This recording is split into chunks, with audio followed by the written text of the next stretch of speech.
Hello, everyone, and welcome to the next in the series of Heads Up. Today, we are very excited to welcome our next guest, who is Shira Lankin Sheps, all the way from the Holy Land of Israel, who's going to talk to us about her project called the Layers Project, which has now evolved into a book. So we're very excited to hear all about it. So welcome, Shira, to London. Welcome, welcome. Thank you so much for having me. I've always wanted to come to London. Virtual. Please go one day or come in person. God willing. One day. So, Shira, tell us what the Layers Project is or was, and then we'll get to how it evolved. But how did it begin? What is this Layers Project all about? So the Layers Project started about 4 years ago, actually exactly 4 years ago. And in its initial iteration, it was a photojournalism blog. I'm a social worker by training and a writer and a photographer. And so I interviewed and photographed Jewish women to talk about the challenges and triumphs of their lives. We tell stories in parts, and it became a really compelling way of storytelling. And we were doing a lot of breaking stigma about big issues in the community, like mental health and women's health and things like that.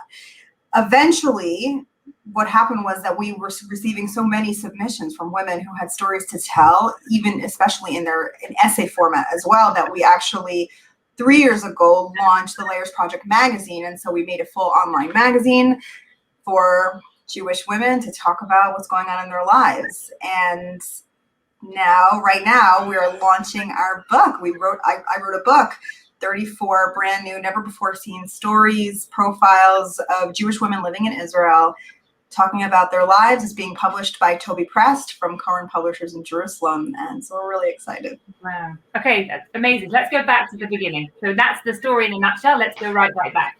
So you started off as a social worker. Did you ever work as a social worker, or did you go straight into this project? So it's funny. When I graduated from social work school, I actually developed chronic illness. And so instead of going into the field, I was working from home doing marketing. I was director of marketing for nonprofit organizations and also for-profit organizations that worked in the field of mental health. So that's what I was doing then. Yeah. Well, so your chronic illness, do you mind asking how many years ago that was? When did that occur?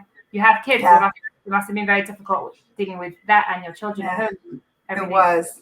Yeah. It started probably when I was about 23, 24, and it lasted until I was about 28. So it was a long haul, and it was after my first daughter was born, and in the middle I had my son, and it was definitely very challenging. But it was only 5 years ago for me now, which is really not a long time. No, wow, that must have been so difficult for you and the whole family as well. And that stage you were living still in America? Yes, we were living in America until 3 years ago. We may know, yeah. So we'll get to that in a second. So you started journaling people's lives, documenting Jewish women's lives. What made you decide that this was a niche that needed to be explored? Yeah, I just felt like I was reading a lot of Jewish media. I love Jewish media. I read a lot of books. I read a lot of magazines. I read. There weren't at the time, a lot of representation of Jewish women, Orthodox women, and their stories, their experiences, their issues, things that they needed to talk about. And it was kind of difficult for me because I was looking for spaces that would reflect what I was experiencing, some of the pain that I was going through. I was looking for inspiration. And there was really nothing that was kind of like culturally competent that was a good fit. So that was pretty disappointing for me. I also felt like at the time, and I think that the social media space right now is drastically different. But at the time, everybody on social media would only post like their Insta perfect lives, like it'd be like, it's a highlight reel. And it wasn't, there weren't stories then. Instagram didn't have stories. So it was very like the snapshot or image of a certain particular moment of a certain person's day. Exactly. So it really was the perfect image. Right. Exactly. And so I was really sick of it because I was like, my life is so hard and I'm in so much pain and everybody else seems so perfect. Like, what is going on? And the more I started talking about it, I posted on my own social media feed, I posted my own story, and then I got like this overwhelming wave of support and people reaching out and people being like, well, actually you're going through this, but I'm going through this and I'm going through this. And then things would happen where I would go to the supermarket or pick up my kids from school and people be like, by the way, I'm experiencing X, or I have an eating disorder, or my sister was just diagnosed with cancer, or I'm going through a divorce. And all of a sudden, I know how dumb this sounds, but all of a sudden my eyes were open to the fact that everybody is struggling with something. It doesn't have to be huge. It could be small, but the way that it feels to us is not going to be the same for every person. And so all of a sudden I was like, whoa, this world, everybody, like, we're put on this world to grow, and very often in growth there's struggle and pain, and so we need to talk about that, and that's kind of how the Layers Project was born. Wow, so it must have been quite difficult for you to tell everyone your story, as in I've heard on other outlets that you didn't tell everybody originally about your condition. I'm not sure the right word terminology, about the issues that you were struggling with. And so how was it when you finally released it to the world and you told people about what you experienced? Yeah, it was really hard. I was just so ashamed, and it was silly because there was nothing wrong with me as a person. I didn't do anything wrong. There was nothing bad about what was happening to me. It just, I was in a lot of physical pain.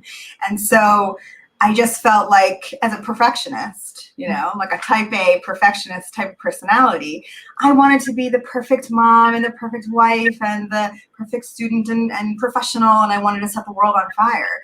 And I was relegated to bed rest. Wow. Not being pregnant, I was just sick. And so I had a lot of shame about all the things that I couldn't be. And I think the shame was killing me faster than the illness. It was just suffocating me. And so I decided when I had enough, I was like, you know what? I just need to put this out there because I need to let this go. I need to let go of this shame. And so I posted, I remember that day so clearly. I wrote this whole thing. It was the second night of Hanukkah. And I said, I don't know what's going to happen. I don't know that I'm going to get better, but I do know that illness has changed me. It's made me a different person, and I'm going to listen to whatever the messages that God is trying to send me, and I'm going to try to live my life, with grace and humility, and try to do the best that I can. And I remember my heart was like, and I hit click, and all of a sudden, it was like ding, ding, ding, ding, ding. Anybody who's ever posted something that kind of went viral quickly knows what I'm talking about.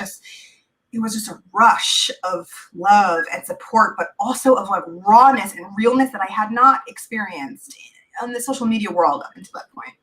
And so it was a tremendously powerful experience. And so when I had recovered enough, and people have this misnomer that I was recovered one of the time I started Layers, and I really wasn't. That's the misnomer. I had started the recovery process, but I wasn't done. Not by a long shot. I don't know that I'll ever be done, but at a certain point I was like, well, what can I do to change, to aid in this process, to help other people? I became like an address for people to reach out to when they were suffering, because they knew that I would understand at least what it meant to suffer. And I said, well, what can I do? How can I help these people? I said, well, not everybody's going to start a blog like I did. I was like, but maybe I could create a blog for them. And I could create a space where women could come to me and I could help them tell their story. Not everybody's a storyteller. Not everybody's a writer.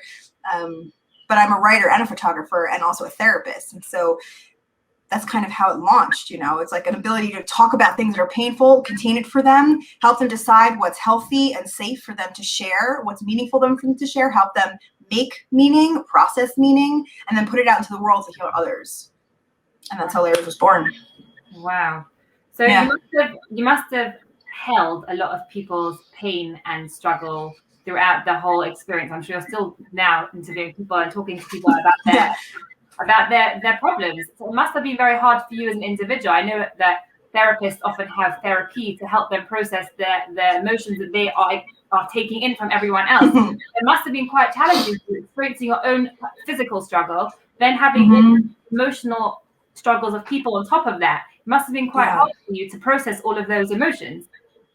Yeah, well, I did go to school. So I did know how to contain other people's emotions. But as kind of like an empath type of person, I kind of soak up other people's Right. stuff. So I have my own therapy. I go to therapy. I work very, very closely with Rachel Herkman, who's a really amazing clinical therapist based in New York. She is a clinical director over at Layers. And actually, when we launched the magazine, I kind of just realized I couldn't do this on my own anymore. And so I brought a whole bunch of people on, but most importantly, I brought Rachel on. And Rachel is it's like a supervisory kind of process. Like, I don't hold anything on my own anymore. We hold it together. We process it. It's extremely healthy. I tell everybody, you're doing work out there, and you got to have a Rachel. Everybody's got to have a Rachel. Somebody who's just, you trust, and she's just so clinically excellent and astute, and so tremendously helpful for me. So for sure, yeah, it's very difficult. Because the one thing that I find about the Layers Project is that it's so professional. It's not just the women talking. It's such a professional blog and magazine, and I'm so excited for the book. But it's so professionally done, and you can tell that you have the experience to hold these people's emotions and to deal with the very, very challenging topics that are being discussed. So going to the topics, so obviously you've uncovered, multitudes of topics throughout the years. Is there anything that you, I'm probably very hard, it's like choosing your favorite child, right? Is there anything that you were talking about with an individual that either shocked you or surprised you when you were interviewing them, things that maybe you thought you were going to start off talking about X, but you ended up talking about Y? What tell me about the surprises that you had along the way. Yeah, definitely. It actually happens all the time. And actually, more specifically, in the work that I did to prepare for the book, it came out even more because, I've been talking about this lately, but I think that the difference between what you're going to find in the book and what you're going to find in the magazine is that the experience of reading it is going to be just a bit richer. I think that the pieces are a bit longer, like each individual chapter is a bit longer, about a bit more nuanced and has more depth. And I think that the difference was me, in the sense that I was looking at it differently. It wasn't that other people weren't as deep or nuanced. It was that I had changed because I had made Aliyah and I had been going through all these things, and I was just looking at things a bit differently. And so every time I would show up to an interview, I'd be like, okay, I put out like a message, be like, I'm looking to speak to someone with cancer. And someone, please, someone who wants to share their experience of cancer. So I'd show up. This really happened. I showed up. And I was like, okay, let's talk about cancer. She's like, well, actually, it starts 20 years before that. And I was like, it does? And she said, yeah, it started when I was bulimic. And I was like, oh. And then it turned into one topic and then another topic and another topic. And I found that actually almost every time I sat down with anybody for one of these interviews, because we have essays and we have profiles. The essays are written by the women and edited by me and Rachel. The profiles are interviewed and then written by me. And so every time I sat down to write something or interview somebody, it was so different than what I expected, and so fascinating because and I think on the magazine, early days of the magazine, I would try to organize the topics that we talk about by theme or by issue. So this month, we're talking about women's health. This month, we're talking about cancer. This month, we're talking about this or that. And so when I approached the book, I was like, okay, well, I'll just have by topic and topic. So there'll be an eating disorder section and a cancer section and a mental illness section, And then I sat down with these women and I was like, let's talk about your experience of mental illness. And they're like, well, actually, it's a far more complex story than that. And it was such a lesson for me because you can't put anybody in a box. Right. You just can't, you can't, right, people aren't defined by one experience. They're defined, their whole life builds up to these experiences. Right. Right. Yeah. So it was just because I don't know why it was just so much simpler in the magazine, because I guess I was looking at it through a simpler lens. But once I looked deeper, it was the humanity was very beautiful and very overwhelming. And so I think that the really special part of this book is that just the humanity really, really shines, Have you had any reactions, like positive reactions to any one particular story more than anything else that you can think of?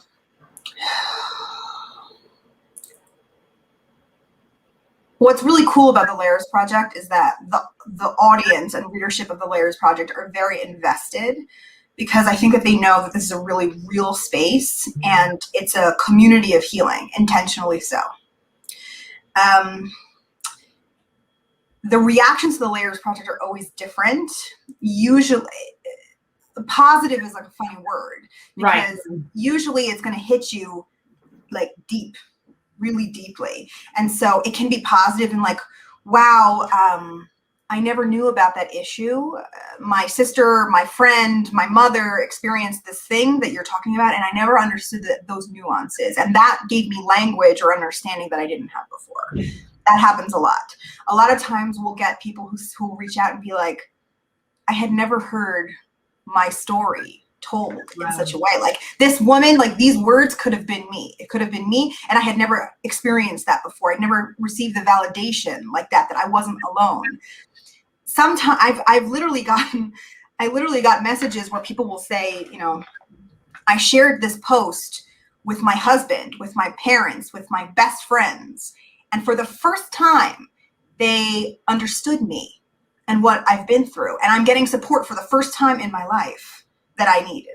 So it can be really life-changing because it has nothing to do with me. It's this dynamic of... It's to do with you. You're bringing it to light. So it's incredible. You should. I'm just a vehicle for it, meaning the real stars here are the women themselves. Right. And I always say that these are average women who are living their lives extraordinarily. That's what I have to say. That was the thing I was going to really end with. But the thing that I love about Layers Project is that it's just normal people. It's no celebrities. It's no, we're all, it represents the average person on the street. And I think that is incredible. I think you look sometimes, you go to shul, or you go to a simcha, and you see all these women, they all look a certain way, and everybody's dancing around, having a wonderful time, pre-COVID, obviously. But, and then you see this project, and like, oh my goodness, they struggled with X and Y. And like, and it makes you look at people so differently. So differently. Right. And it also, you reflect on yourself differently, because it doesn't really matter what your thing is, your struggle, your issue, right? Because everybody's got something.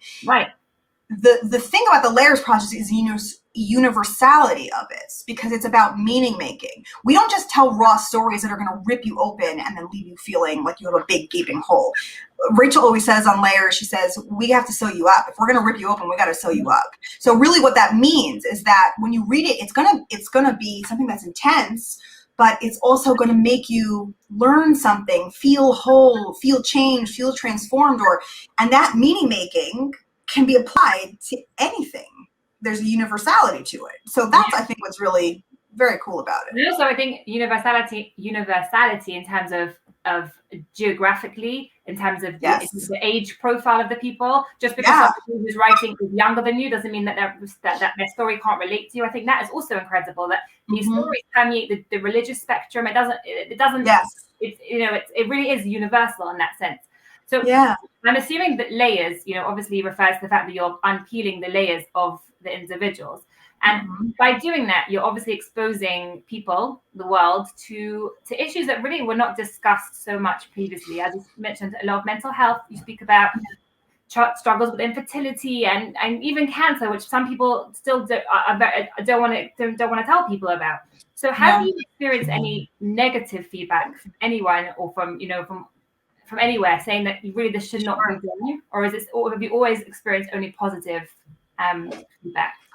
No, I'm sure there's been negative feedback. I think that sometimes when there's negative feedback, it comes from people who feel triggered. That makes a lot of sense. It's really painful to talk about painful things. And I think that we all have to be responsible for our own media consumption in terms of really knowing what's going to help us or hurt us. But in terms of negativity, I think the only pushback that I get in terms of like, we shouldn't be talking about this online, because Rachel and I are extremely careful about what we post online. First off, the reason why we're so careful is because we're clinicians. Right. So we know, but really secondly, is because we take the lead of the community in terms of what we're ready for. I believe that change from within is the only way that change can happen.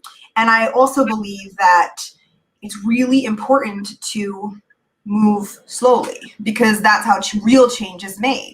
Meaning, I've been doing this for 4 years. The landscape of social media is very different today than it was then. Yeah. But it's a slow moving process. You can't just slap something up without really giving it significant thought. Also, there's a part of the experience in creating these pieces where you have to make them airtight, because the internet can be a very toxic place, and it can be a dangerous place to expose issues or people or things that feel vulnerable. And so community of healing that we created is very intentional. And the pieces that we write together are very intentional as well, because we need to make sure that we speak in I language, we speak about feelings. We don't publish opinion pieces so much. We talk about feelings because it's very difficult to argue with feelings. Right. So that's why we would have as much negative pushback, I guess. Right. So that was like how the Layers project really evolved. And now you've got this incredible book announcement that was made a few weeks ago, months ago. Yeah. I'm so excited to see it on social media that you are releasing a book published by Corinth, and really incredible. So tell me how that came about, and when it's going to be released, and then we'll go on. Yeah, so this is so exciting. I mean, listen, I always wanted to be a writer. It just wasn't like what frum girls were raised to do, I guess. Like, I went to yeshiva and I didn't have a single teacher that was like, you know what, you're a really good writer. You have an amazing vocabulary. You should be a writer. That didn't ever happen. So I went to social work school, and I think that getting sick kind of threw me on a different path. I guess the path I think that I should have been on the whole time, or just whatever. It was the right thing at the right moment, and it changed me. And so I moved onto this trajectory. So we made Aliyah, as I said, the summer of 2018 to Jerusalem. And oh gosh, I got here on a Tuesday. And on Sunday, I got a message from somebody at a different large Jewish publisher who said, we talked amongst ourselves. We're big fans of the Layers Project, and we'd like you to take the profiles that you've done and create a coffee table book for us. And I was like, I had been in Israel for 5 days. Right. And I was like, I have 2 little kids, like right at the beginning of the Klitah process. And I was like, first off, this is not what you do. You don't do this like your first year of Aliyah. Like, you take it a little easy, like you invest a lot of energy into your Klitah process. I was like, okay, they're like, no, we really believe it, and really just go for it. So I wrote a proposal, and for a multitude of reasons, it wasn't a good fit with them. But the person who pitched it to me was like, you know what? I really believe in this book. I really think that you should do this. And of course I wanted to do this. This was my dream. If you had asked me like, oh, Shira, are you ever going to write a book? I would have been like, oh yeah, but like, 5 years from now, 10 years from now. And then it just came. And I had just moved a week earlier. Yeah. And so I rewrote the proposal for Koren, and I pitched it to them. And then I got a message from the publishers being like 2 days later being like, we want this, come in. And so within the first month of Aliyah, I had a book deal in my hand. And then they were like, the only difference is that you have to write all new content. And I was like, let's do it. So then the first year of my Aliyah, I spent with my husband in the car, traveling the country, meeting women all over Israel, immigrants, refugees, sabras, and it was a truly amazing experience. That's mishanem makom, mishanem mazal. That's what they say. Wow. Change your place, you change your luck. Yeah. How many women do you think you've interviewed over the 4 years? Oh. Ballpark. Don't have to give me specifics. 150 maybe? Wow. It's incredible. And that's not including the essays. That's just people that I've interviewed for profiles. Wow. And how was Aliyah? How was making Aliyah from America? How was that experience? It's wonderful. It's absolutely wonderful. I'm so happy here. I feel like I'm a dreamer. I'm like a Zionist dreamer. And my husband is a realist. And you know Scott. He's a realist. And we talked about it for many, many, many years. Actually, illness brought us even closer to Aliyah because it really made us stop and be like, what are we doing with our lives? Like, what do we want? Where do we want to be? What feels right for us? What kind of life do we want? And so actually that like break of like the norm of life, the illness, it really pushed us toward this goal. And so I think for many, many years, I felt like I was living in Israel in my mind and my body was in New Jersey. Right. And coming here, I just feel much more whole. And all of a sudden I had all this energy that was freed up to self-actualize in a different way. Hence, I wrote a book in a year, and now it's 3 years later and it's coming out. Amazing. I think it's funny actually what you're saying about stopping, about having this illness and making you stop and think. I think a lot of us are experiencing that with COVID. We're just like Israel, in London, we've had a big lockdown for weeks and weeks. And yeah, here too. Yeah, this is the third lockdown we've experienced. And, we I think it's given a lot of people a lot of time to sit and reflect about where their lives are going and what are they doing, even their houses, like, where they want to live. Like, a lot of people have been making huge decisions over this lockdown period because it's making you stop and reevaluate what's important and what. And we were all running on these treadmills all the time, running, and now I've had to stop. And it's a scary thing to do, but it's, as you said, it can be incredible if you do something as amazing as make Aliyah as a result.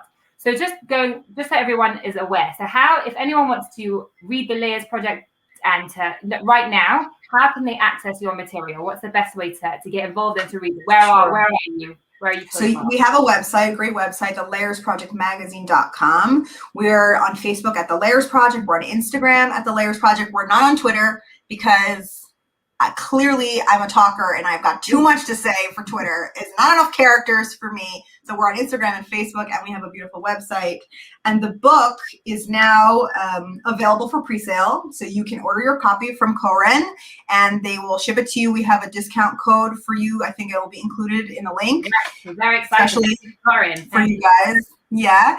And the official pub date, I believe, is right after Pesach. And then, Can't wait to read it. So the reason for this program that we started, Heads Up, was really to keep our heads up for the month ahead. We release on Rosh Chodesh, and it's to give us inspiration, especially during this very difficult time, and to give us some chizuk to keep us going until the next Rosh Chodesh. So how would you want to end? What inspiration can you give from all of your experiences, from your physical pain that you experienced, your struggles, your aliyah, the book, all these women that you've spoken to? What can you leave us with to give us some inspiration going forward to the next month? I think that's beautiful. I love this. Is a really special program. Thank you so much for having me on here. Thank you for coming. I think that life is really hard right now. This is going to be one of those times that we look back on in our lives and we remember as a very difficult, challenging time. But I think that what's important is to remember that struggle comes with growth, and we have opportunities to grow even when we struggle, and that life can still be beautiful even if it's woven through with pain or struggle. And that I think that what's really exceptional about this time is it's given us the opportunity to really reflect on who we are and what we want, but also on the beauty of the small things, of being together, of being with our families and our friends and our communities, and all the beautiful good that we can do for each other. And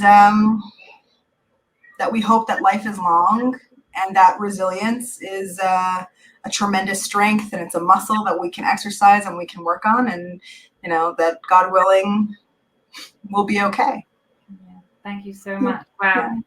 Thank you so much on behalf of everyone. And first of all, for your bravery for coming out with your story, and then having the bravery to do this incredible project, and for speaking to these courageous women who really expose themselves in a very, very vulnerable way and discuss issues that aren't really so talked about. And even if they are, it's very scary to put yourself out there, to be a picture of face on Facebook or Instagram and be like, I am this is what I experienced. It must have been very scary for these women. And I think on behalf of everyone, really thank you so much for sharing your story with us and for giving us some chizuk for the next month ahead. So thank you so much. Send our love to the Holy Land, and looking forward to I will. Thank you for having me. Pleasure. And to everyone else, looking forward to seeing you all next month at the next edition of Heads Up. Have a wonderful month.